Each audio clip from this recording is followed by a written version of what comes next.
بيبدأ الجزء التاني مع بيتر باركر اللي حاليا بنشوفه بقى شغال في توصيل البيتزا، وشغله مش بيكون أحسن حاجة ودايما بيتأخر، وعلشان كده الزباين مش بيدفعوا تمن البيتزا، لأن المحل اللي بيتر شغال فيه عاملين صفقة مع الزباين لو البيتزا اتأخرت ما يدفعوش تمنها. وحاليا بنشوف المدير بيمسك بيتر وبيقوله إن دي آخر فرصة ليك في الشغل، والزبون ده لازم ما يضيعش مننا لأنه راجل مهم جدا، لازم توصل له البيتزا في أسرع وقت ممكن في خلال 7 دقايق. وفي ال7 دقايق دول هتعدي من حوالي 40 شارع وأكتر من 60 مبنى. فبياخد بيتر الأوردر وبيقرر إنه يوصله بسرعة، والطريق بيكون زحمة ولكن بيتر على قد ما بيقدر بيحاول إن هو يوصل بسرعة. ولما بيبص في الساعة بيلاقي إن الوقت خلاص بيعدي والزبون كده مش هيدفع التمن، فبيقرر إن هو يكشف عن بدلة سبايدر مان في المهمة وبيطير بسرعة علشان يلحق يوصل، لكنه بيلاقي أطفال بيلعبوا في الشارع وعربية كانت هتدوسهم، فبيرمي البيتزا على سطح مبنى وبينزل يلحقهم، وبيقول لهم بيتر ما تلعبوش تاني في الشارع الا لو انتوا واخدين بالكم كويس. وبيرجع بعدها لعند البيتزا وبياخدها وبيوصل لعند المبنى اللي هيسلمها فيه، وبنشوفه بشخصية بيتر من تاني وبيدخل للمبنى، والموظفة بتقوله انت اتأخرت انا مش هدفع، فبيسلمها بيتر البيتزا وهو ساكت، وبيرجع لصاحب المحل من تاني اللي شغال فيه علشان يتهزأ، وبيطلب بيتر منه كمان فرصة علشان لو انطرد من الشغل هيبقى عاطل عن العمل ومش هيقدر ان هو يصرف على نفسه. فصاحب المحل مش بيهتم بيه وبيطرده لانه خسر بسببه 8 اوردرات كتير جدا. وبعد ما بينطرد بيتر بنشوفه هو بيتفرج على يافطة في الشارع لماري حبيبته القديمة، وبيطلع ان هي بقت ممثلة مشهورة زي ما كانت بتحلم. وبعدها بيروح للجريدة اللي بقى شغال فيها وبيكون مصور كام صورة كده وبيوريهم للمسؤول، والمسؤول مش بيعجبه الصور دي وبيقول له انه عاوز صور لسبايدر مان. وبيتر بيشد معاه حبة في الكلام وبيقول له ما هو مش طبيعي هفضل طول حياتي بصور سبايدر مان وبس. فالمسؤول بيقول له لو عندك سبايدر مان هتاخد فلوس، ما عندكش صور مش هتاخد حاجة. فبيطلع له بيتر صورة لسبايدر مان وبيديها له، وبيكون بيتر عايز ياخد منه 300 دولار، ولكن المسؤول ده بيقول له هم 150 بس وكتبهم له على شيك. فبعدها بيروح بيتر علشان يسلم الشيك وياخد الفلوس، فالمحاسبة بتقول المبلغ اللي في الشيك ده كده غطى السلفة اللي انت كنت واخدها، وبالشكل ده ما طلعش لبيتر اي دولار. وبيتجه بعدها للجامعة وبيخبط في الدكتور بتاعه وبيسأله الدكتور انت رايح لفين يا بيتر، فبيرد عليه وعرفه انه جاي يحضر المحاضرة بتاعته. فالدكتور قال له محاضرة ايه انت مش شايفني قدامك، معنى كده ان المحاضرة خلاص انتهت من بدري. فبيتأسف له بيتر لان هو عدى الوقت بتاع المحاضرة. فالدكتور بيقول له انت لازم تشد على نفسك شوية، انا دايما بشوفك مرهق وكمان تعبان، حتى درجاتك ما بقتش احسن حاجة زي زمان، البحث اللي كتبته عن الدكتور اوكتافيوس لازم يطلع حلو جدا ركز فيه. وبنشوف بيتر بالليل رايح للبيت عند عمته ماي، ولما بيدخل بيتفاجئ باصحابه ماري وهاري اللي ما شافهمش بقاله مدة طويلة، وبيطلع انهم عاملين له عيد ميلاد مع عمته، وبيسلم بيتر عليهم وبنشوفه بيقعد مع هاري طول العيد ميلاد. وهاري قاعد نفسه يعرف من بيتر مين هو سبايدر مان، لانه بحكم ان بيتر المصور الخاص بتاع سبايدر مان فيمكن عارف شخصيته الحقيقية. هاري بيقول له انا لو عرفت مين هو هقتله واخد روحه بايدي وارجع حق ابويا اللي قتله. فبيتر ما بيردش على كلام صاحبه نهائي، وبيكون هاري حاسس ان بيتر عارف مين هو سبايدر مان ولكن مخبي عليه. هو هاري بيزعل ايوه بس بيداري زعله من بيتر. وبعد ما بينتهي العيد ميلاد بتنام العمة ماي على نفسها، ولما بيجي بيتر يصحيها بيلاقي جواب جاي من البنك بحجز على البيت بتاعهم اللي قاعدين فيه. فبيفهم بيتر ان عمته واقعة في ازمة مادية وبيصحيها وبيعرفها ان كل حاجة هتبقى كويسة وهيتصرف، بيقول لها هنقدر نسدد القرض اللي علينا والبنك مش هياخد البيت. وبتدي العمة ماي لبيتر 20 دولار وبتقول له مبلغ بسيط لكن ده كل اللي معايا، خدها وخليها معاك واعتبرها هدية عيد ميلادك. ولكن بيتر ما كانش عايز ياخدهم منها لان باين عليها انها بتمر بظروف مادية صعبة جدا، لكن عمته ماي بتصمم ان هو ياخد الهدية. وبيطلع بيتر علشان يرمي الزبالة وبيلاقي ماري قاعدة مستنياه بره وبتسلم عليه وبتقول له انا قدرت احقق حلمي وبقيت ممثلة مشهورة. فبيتر بيقول لها ما انا اخدت بالي من اليوفط اللي متعلقالك كلهم بيتكلموا عنك، انا فخور جدا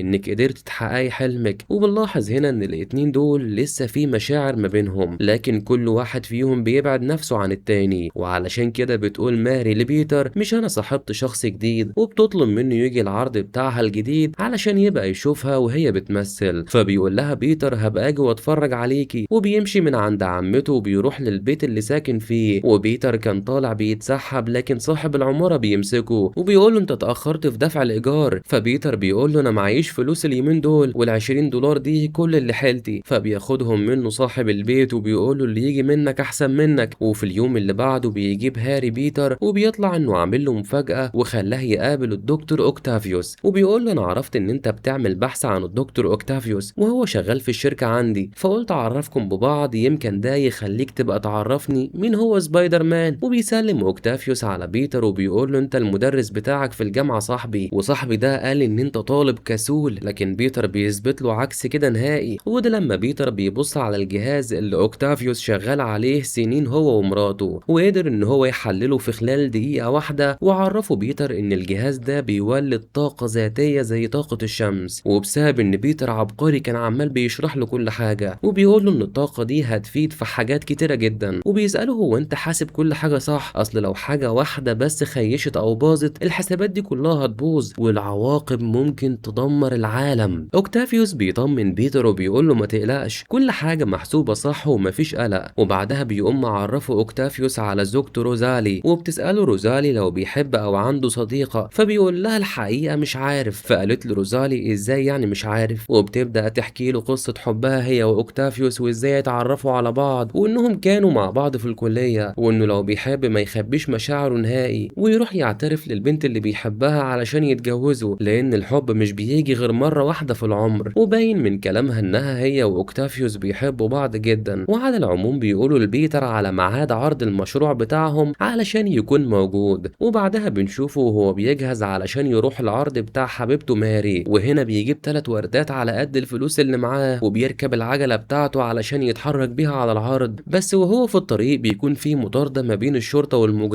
والمجرمين كانوا هيخبطوا في بيتر وهو راكب العجلة بتاعته، ولكن بيقفز من عليها وهي بتتدربك خالص. والاطفال اللي في الشارع بيشوفوا اللي حصل وبيسألوا بيتر انت عملت كده ازاي؟ فضحك عليهم وقال لهم اصل انا باكل خضار كتير كلها وهتعملوا زيي. وبعدها بيتر بيلبس لبس سبايدر مان وبيقدر ان هو يقبض على المجرمين دول. وبيتحرك بيتر بسرعة على المسرح اللي هيتعمل فيه العرض بتاع ماري، ولما بيدخل راجل الامن بيقول له الكرافطة يعدلها، وفضل يظبط هدومه. وبعدها بيسأله هو انت جاي ليه؟ بيتر عرفه انه جاي علشان العرض بتاع ماري صاحبته، لكن رد عليه الموظف وقال له انا اسف طالما الباب اتقفل ممنوع حد يدخل، وانت لو اتأخرت مش ذنبي، دي قواعد لازم الكل يمشي عليها. فبيطلع بيتر لبره وبيفضل مستني ماري تطلع، ولما بيشوفها بيبقى باين عليها ان هي زعلانة، فبيقرر ان هو ما يروح لهاش. وبيلاقي الشاب اللي حكت له عنه اخر مرة جالها وبياخدها وبيلاحظ انها مبسوطة وهي معاه. فبيقرر بيتر يمشي من المكان ويلبس لبس سبايدر مان ويطير، ولكن مرة واحدة وهو طاير بيلاقي ان قوته اختفت خالص، وبيقع بيتر على سطح بيت ومش بيكون عارف ايه السبب. وبيقف على حافة السطح وبيحس وقتها بخوف من المرتفعات اول مرة يجيله من وقت ما بقى بطل خارق. وبينزل بعدها في الاسانسير زي اي شخص عادي، وبيكون في راجل راكب مع سبايدر مان ومتفاجئ انه نازل معاه في الاسانسير. وفي اليوم التاني بنشوف بيتر بيتصل على ماري من تليفون في الشارع وبيسجل لها رسالة صوتية وبيحاول يفهمها اللي حصل، لكن وقته بيخلص ومش بيكون معاه فلوس تكفي ان هو يكمل المكالمة. وبيروح بيتر للمكان اللي الدكتور اوكتافيوس ومراته هيعملوا فيه التجربة، وبيعرض الدكتور اوكتافيوس اول حاجة المساعد الجديد ليه، واللي بيطلع جهاز ب4 دراعات وبيتربط في النخاع الشوكي. وبنشوفه وهو بيلبس الجهاز ده وبيعرف الناس ان الجهاز فيه شريحة ذكية، الشريحة دي هي اللي بتخليه يقدر يتحكم في الجهاز مش العكس. وبعدها بيدخلوا على التجربة التانية اللي هي جهاز الطاقة، وبيبدأوا التجربة بتاعتهم والتجربة بتنجح وبنشوف طاقة ذاتية زي طاقة الشمس. لكن بعد مرور كام دقيقة بنلاقي ان الطاقة دي بدأت تسحب المعادن والحاجات اللي حواليها، والمكان بيبتدي يبقى فوضى والتجربة بتفشل. وبيلبس بيتر لبس سبايدر مان وبيخرج الناس اللي في المكان بسرعة، وكان هاري هيموت ولكن بيتر بيطير عليه ويلحقه. فهاري بيقول له ده ما بيغيرش حاجة من اللي بينا، وبيحاول بيتر يقفل الجهاز ويوقف اللي بيحصل ده، واوكتافيوس بيحاول يمنعه لانه مش عايز تجربته تفشل. وفجأة الازاز والحديد اللي في المكان بيصيبوا روزالي مراته وبيموتوها، وبيتصدم اوكتافيوس من اللي حصل لمراته، وبيستغل بيتر الفرصة وبيقدر انه يفصل الطاقة اللي كانت بتوصل للجهاز، والتجربة بتكون فشلت. وبعد شوية بنشوف الشرطة والاسعاف في المكان، ومساعد هاري بياخدوا وبيمشوا قبل ما الصحافة توصل. وبعد اللي حصل ده شركة هاري سمعتها هتكون في الأرض، والإسعاف بتنقل جثة روزالي وبينقلوا أوكتافيوس للمستشفى لأنه بيكون لسه على قيد الحياة. وفي المستشفى بنشوف الدكاترة قرروا يعملوا عملية لأوكتافيوس علشان يشيلوا الجهاز اللي في جسمه، وبيدرسوا شكل الأشعة وبيعرفوا إن الجهاز ده خلاص بقى جزء من النخاع الشوكي ليه، وبيشغلوا المنشار علشان يقطعوا الدراعات بتاعته. ولكن فجأة الدكاترة بيلاقوا الدراعات دي بتهجم عليهم، وبتبدأ إن هي تخلص على الدكاترة كلهم واحد ورا التاني لحد ما الدكاترة بيموتوا كلهم. وبيطلع الدكتور أوكتافيوس للشارع وبيكون مقهور جدا على اللي حصل لمراته. وفجأة كانت عربية هتخبطه لكن الدراعات بتبعدها، وبيحس وقتها أوكتافيوس بحاجة غريبة في الدراعات لكنه مش بيكون مهتم بسبب الزعل. وبيروح بعدها للمكان اللي حصلت فيه التجربة، وبيكون حاسس بصوت في دماغه عمال بيكلمه، صوت عمال بيقول له كمل التجربة وخلصها، وصوت تاني بيقول له لا ما تعملش حاجة غلط. وبيشوف الشريحة اللي في الجهاز بتاع الدراعات وبيلاقيها انكسرت، فبيفهم ان الدراعات دلوقتي بقت بتتحكم في نفسها. وبيقرر اوكتافيوس انه يكمل تجربته، وبيروح يسرق بنك علشان هو محتاج فلوس لبدء التجربة من تاني. وفي اليوم اللي بعده بنشوف بيتر في البنك مع عمته ماي علشان يحاولوا يمنعوا البنك من الحجز على البيت. ولسوء حظهم ان اوكتافيوس في الوقت ده بيوصل لعند البنك، واثناء ما هما بيتكلموا مع موظف البنك بيرمي عليهم اوكتافيوس باب الخزنة، وبيتر بيبعد عمته والموظف بسرعة. وبيطلع بيتر يجري ويسيب عمته، وبنشوفه لابس بدلة سبايدر مان. وبيتر بيبدأ يبعد الناس اللي في البنك عن الخطر، وبيتقاتل هو واوكتافيوس. والقتال ما كانش عادل نهائي لان قوة بيتر بتختفي زي ما حصل معاه قبل كده. وبيستغل اوكتافيوس الفرصة دي وبيمسكه طحنه وبينزل في ضرب، وبيتر ما كانش عارف يعمل اي حاجة لدرجة ان اوكتافيوس بيفكله بيبان عربية قدام البنك وبيفضل يحدفهم عليه، وما كانش بيتر عارف يتفاداهم. والشرطة بيوصلوا وبيحاصروا اوكتافيوس، ولكن ده بيكون اذكى منهم وبيمسك ماي وبيهددهم بيها. وبيطلع اوكتافيوس على مبنى باستخدام دراعاته الاربعة الجداد، وبيقابله بيتر بعد ما بيقدر يستخدم قوته تاني وبيقول له سيبها. فرد عليه اوكتافيوس بان انت اللي طلبت، وبيسيبها فعلا علشان تسقط وكانت هتموت. لكن بيتر بيقدر ان هو يستخدم قوته ويلحقها قبل ما توصل للارض وبيخليها تتعلق في المبنى. وبيتر واوكتافيوس بيتقاتلوا سوا هما الاتنين، والقتال بيكون شرس جدا ما بينهم لحد ما بيرمي اوكتافيوس بيتر بعيد. اما ماي فبتفلت العصايه اللي كانت متعلقه بيها وكانت هتسقط على الارض، بس بيطلع ان تحتها حافه المبنى، وبيمسكها اوكتافيوس وبيهدد سبايدر مان من تاني وبيقول له انا هخلص عليها. وبيستعمل سبايدر مان قوته وبيطير ناحيته، وبيطلع اوكتافيوس هنا سكينه علشان يقتل بيها سبايدر مان. لكن العمه ماي ما بتسمحش بكده وبتقوم ضربه اوكتافيوس بالعصايه بتاعتها على دماغه، وده خلى ادرعه اوكتافيوس تسيب ماي تقع. وبيلحقها سبايدر مان قبل ما تسقط وتموت، وبينزلها في مكان امن بعيد عن اللي بيحصل ده كله. اما اوكتافيوس بعد اللي حصل ده بياخد كيس الذهب اللي معاه وبيهرب قبل ما يتقبض عليه. وبالليل بنشوف بيتر بيروح لفرح صديق لابن المسؤول عن الصحيفه اللي هو شغال فيها، وبيروح كالمصور وبيتفاجئ بان البنت اللي هتتخطب هي ماري. وماري بتشوفه ولكنها بتعمل نفسها مش واخده بالها نهائي. وبيكون هاري موجود في الخطوبه هو كمان وعمال بيشرب لحد ما دماغه تقلت منه، فقام رايح بيتر اللي عنده علشان يتكلم معاه ويخليه يوقف شرب. لكن هاري بيتعصب عليه ويقوله انت مش صاحبه وبيديه بالقلم. بيقوله سبايدر مان قتل ابويا وانت بتصور صاحبك، انت كده صاحب مين فينا، صاحبي ولا صاحبه هو؟ وبيهينه هاري قدام كل اللي موجودين، وبيزعل بيتر جدا على نفسه وبيمشي من المكان وهو زعلان. وفي اليوم التاني بيكون بيتر عند دكتور وبيحكي له عن اللي حصل معاه، وبيقول له سبايدر مان بيجيلي في الاحلام بتاعتي وبيكون مش قادر يستخدم قوته، والموضوع ده بيتكرر معايا كتير وانا مش عارف اعمل له ايه. فالدكتور بيقول لبيتر ان الموضوع بسيط، خلي سبايدر مان يعيش حياته الطبيعيه ويتخلى عن حياه البطل الخارق شويه، لان كل انسان فينا لازم يعيش حياته شويه بعيد عن الضغوط اللي بيمر بيها. فبيشكره بيتر على النصيحه دي وبيقرر انه فعلا يعيش حياته الطبيعيه، وبيتخلى على طول عن شخصيه سبايدر مان نهائي، وبيرجع يلبس نظارته ويبقى بيتر باركر بتاع زمان. وبيشوف بيتر الجريمه حواليه في كل حته وبيقرر انه ما يدخلش ولا يساعد اي حد. وفي نفس اليوم ده بالليل بيكون هاري في البيت ولا على باله اي حاجه، وفجاه بيهجم عليه اوكتافيوس وبيسال هاري انت عايز ايه، انت دمرت لي شركتي اللي انا كنت ببني فيها انا ووالدي لينا سنين. فبيقول له اوكتافيوس انا عاوز ماده التريتيوم علشان هرجع اصلح اصلح الجهاز بتاعي من تاني واخلي التجربة تنجح. وما بيرضاش هاري يديهوله بالسهل كده، مع ان اوكتافيوس بيكون قادر ان هو يخلص عليه وياخد المادة، ولكن بيسمع طلباته وبيقول له هاري انا عايز سبايدر مان عايش، هاتهولي وهديك المادة اللي انت عايزها. فبيسأله اوكتافيوس اجيبهولك منين؟ ما انا لو عارف اوصل له كنت زماني خلصت عليه. فعرفه هاري ان عنده واحد صاحب اسمه بيتر باركر، واكيد انت عارفه بيتر ده المصور بتاع سبايدر مان، ومن خلال بيتر هتجيب سبايدر مان. فالفكرة بتعجب اوكتافيوس جدا وبيقرر ان هو ينفذها. وبنشوف بيتر في اليوم اللي بعده قاعد مع ماري في المطعم وبيعتذر لها على التصرفات بتاعته، وانه دايما كان بيوعدها بحاجات ومش بيعملها. فبتفاجئه ماري بانها قررت تتجوز خطيبها ده ومش مستعدة تنفصل عنه. وفي اللحظة دي بنلاقي عربية بتترمي ناحية المكان اللي بيتر وماري قاعدين فيه، وحاسة الخطر بتشتغل عند بيتر وبيبعد ماري بسرعة وبيتفادى العربية. واوكتافيوس بيقول له انا عايز سبايدر مان، وبيتر بيقول له انا معرفش هو موجود فين، لكن اوكتافيوس ما بيصدقهوش وبيتفق معاه على برج يخلي سبايدر مان يجيله هناك عنده. وبياخد اوكتافيوس ماري معاه علشان دي الحاجة الوحيدة اللي هتخليه يظهر. وبعدها بيلبس بيتر بدلة سبايدر مان وبنشوفه بيتحرك على البرج اللي قاله عليه اوكتافيوس، وبتبدأ ما بينهم معركة شرسة جدا والقتال بيكون متكافئ ما بين الاتنين. وبيكسر اوكتافيوس عقرب من الساعة اللي في البرج وبيمسك بيتر العقرب ده وبيرميه على اوكتافيوس. وبعدها بنشوفهم هما الاتنين بيوقعوا على قطر ماشي وبيكملوا قتال عليه. والركاب اللي في القطر ما كانوش عارفين ايه اللي بيحصل فوقهم، هما شايفين السقف قاعد بينتني وبيتبق وبينزل عليهم. وبيبوظ اوكتافيوس الفرامل بتاعة القطر وبيزود سرعته لأعلى درجة. والمشكلة ان بيتر بيكتشف ان اخر طريق القطر ده متدمر، وكده القطر هيسقط بالناس اللي موجودين فيه ويموتوا. فبيحاول ان هو يوقف القطر لكنه مش بيقدر. فبتجيله فكرة وبيقف قدام القطر وبيحاول يوقفه برجله لكن برضه مش بيعرف. فبيستخدم بيتر شبكة العنكبوت بتاعته وبيعمل منها كتير جدا في المباني اللي حواليه، وبيدوس برجله على الارض علشان يحاول يوقف القطر. وبيقدر بصعوبة بعد ما كان هيتقطع حتت ان هو يوقف القطر قبل ما يسقط على اخر لحظة. وبيكون بيتر تعبان واغمى عليه من كتر الالم وكان هيسقط في الشارع، لكن الناس بيلحقوه في اخر ثانية وبيدخلوه له جوه القطر. وبيفوق بيتر وبيلاقيهم كلهم باصين له وبيتفاجئ ومش بيلاقي ان القناع موجود على وشه. وبيلاقي طفل بيديهوله والناس بيقولوا لبيتر سرك في بير ما تقلقش. وبيلبس بعدها القناع بتاعه. وفي اللحظة دي بيلاقي اوكتافيوس دخل القطر وعاوز ياخده، ولكن الناس بيقولوا له لو عايز سبايدر مان لازم تعدينا كلنا الاول. فبيقول لهم بس كده بسيطة، وبيستخدم الادراعة بتاعته علشان يبعدهم عن سكته. واللي اتبقى منهم بيبعد نفسه احسن ما يجراله اي حاجة من اوكتافيوس. وبيقدر في الاخر انه ياخد بيتر وبيمشي بيه. وبنشوفه بيودي بيتر لعند هاري وبيديله هاري التريتيوم اللي هو عايزه، وبياخد كمية كبيرة من المادة دي. والكمية دي لو التجربة بتاعته باظت كفيلة ان هي تدمر المدينة كلها. وبعد ما اوكتافيوس بيمشي بيروح هاري لعند سبايدر مان علشان يشوف هويته الحقيقية، وبيتفاجئ لما بيشيل القناع وبيطلع ان هو صاحب عمره بيتر باركر. وهنا بيتر بيقوم وبيفك الحبال اللي مربوط بيها وبيقول لهاري الموضوع مش زي ما انت فاكر، انا ما خلصتش على ابوك ولا اي حاجة وهبقى افهمك بعدين، بس انا لازم دلوقتي اروح انقذ ماري علشان اوكتافيوس خطفها. وبنشوف اوكتافيوس في الوقت ده بيكون بدأ التجربة بتاعته من تاني وقدر ان هو يصنع الطاقة الذاتية من جديد. وبيفرح جدا لما الطاقة بتشتغل وبتبقى ماري مربوطة بحديد وشايفة اللي بيحصل. ولكن فجأة في خلل بيحصل زي ما حصل قبل كده، وبنشوف المعادن اللي في المكان بدأت تنسحب ناحية الطاقة، وكانت ماري هتنسحب جوه الطاقة دي وتموت لولا وصل بيتر في الوقت المناسب ولحقها. ولما بيهجم اوكتافيوس على بيتر بيستخدم سلك وبيكهربه وبيقلع القناع وبيقول له انت لازم توقف اللي بيحصل ده علشان لو الطاقة دي فضلت شغالة في آلاف من الأرواح هيموتوا. فأوكتافيوس بيقوم ماسكه بدراعه وبيبدأ ان هو يخنقه. فبيتر بيحاول يلمس فيه الإنسانية وبيقول له أحيانا لازم نتخلى عن حاجة غالية علشان نقدر نفيد غيرنا. وبيتأثر اوكتافيوس بالجملة دي وبيقول لبيتر أنا اللي صنعت الطاقة وأنا اللي هدمرها. وبياخدها اوكتافيوس وبيقوم نازل بيها للنهر. وبتشوف ماري ان بيتر هو سبايدر مان اللي كان بيحميها طول السنين اللي فاتت، وبتبقى مبهورة ومش عارفة تقول له اي حاجة. وفي اللحظة دي كان الجدار هيقع على ماري لكن بيتر بيلحقها وبياخدها. وبنشوفهم بعده عن الدمار اللي حصل ده كله، وبيتر وماري بيكونوا قاعدين على شبكة العنكبوت وبيقول لها انا كنت رافضك الفترة دي كلها مش علشان مش مش باحبِك، لأ علشان ما حدش يأذيكِ. فماري هنا بتكون عايزة تبقى معاه وبتقول له أنا لسه باحبك، لكنه بيرفضها من تاني وبتتفهم ماري، والمرة دي ما بتكونش زعلانة منه لأنها بتبقى فاهمة إنه خايف عليها. وعلى الناحية التانية مع هاري بنشوفه إنه بيتخيل والده نورمان في وشه وبيهزقه وبيقول له أنت ما قدرتش تاخد لي حقي من بيتر، ما هو كان في وشك. وبيفضل هاري يتخيل إن أبوه بيهزقه ويهينه لحد ما بيتعصب ويكسر المراية اللي قدامه، لكن بيتفاجئ إن المراية اللي قدامه دي المخزن اللي والده نورمان كان حاطط فيه الأدوات اللي بتحوله لشرير. وعين هاري بتزغلل لما بيشوف الزلاجة والقنابل، وبنفهم هنا إنه هيكمل مسيرة أبوه الشرير نورمان. وبعد فترة بنشوف ماري بتجهز لفرحها وبتبقى لابسة الفستان، لكن بيكون واضح عليها إنها زعلانة، وبتكتب رسالة للعريس وبتتأسف له علشان فضلت مع شيماء الفترة دي كلها. وبتروح ماري لعند بيتر وبتقول له إنها قررت تفضل معاه لأن هو اللي بتحبه حتى لو هتموت معاه. ولحد هنا تكون دي نهاية الجزء التاني. لو الفيديو عجبكم وعايزين الجزء التالت عرفوني في الكومنتات واشتركوا في القناة علشان تكونوا أول ناس توصل لهم الفيديوهات. وسلام.